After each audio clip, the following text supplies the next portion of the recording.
روزی روزگاری مردی همسر وراجش رو به داخل چاهی میاندازه. چند روز بعد در حالی که عذاب وجدان آرامش رو از اون رو بوده بود، تصمیم میگیره که به سراغ چاه بره و از حال همسرش خبری بگیره. وقتی به چاه میرسه طنابی رو به داخل چاه میندازه. لحظاتی بعد احساس میکنه که طناب سنگین شده.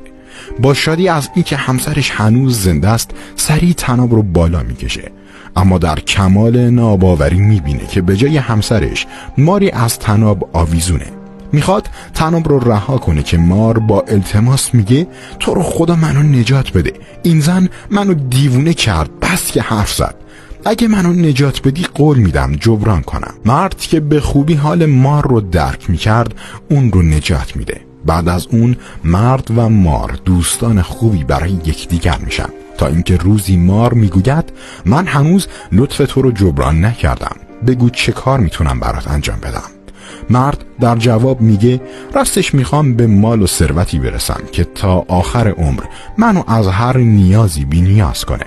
مار کمی فکر میکنه و سپس میگوید من میرم به دور گردن دختر پادشاه میپیچم و فقط زمانی اون رو رها میکنم که تو بیای و به من بگی اون رو رها کن.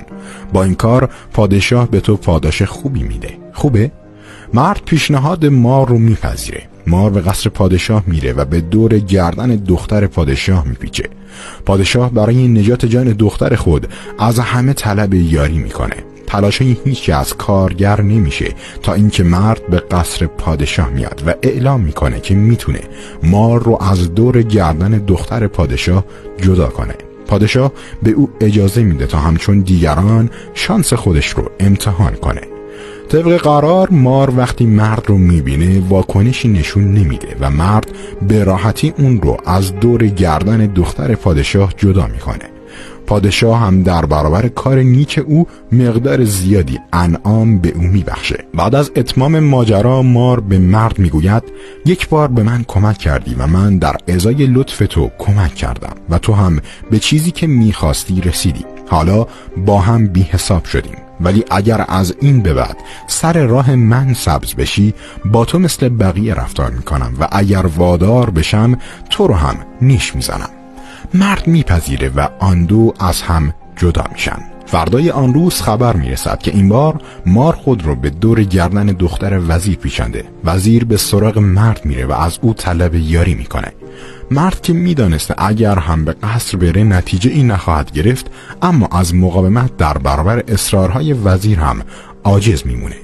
در قصر وقتی مرد به طرف دختر وزیر میره مار به او میگوید بهتر جلو نیای وگرنه نیشت میزنم.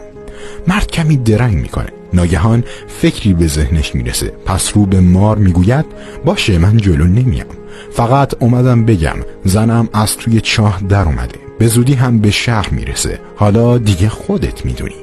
مار از این حرف مرد وحشت زده میشه و دختر وزیر رو رها میکنه و برای همیشه از اون شهر میره.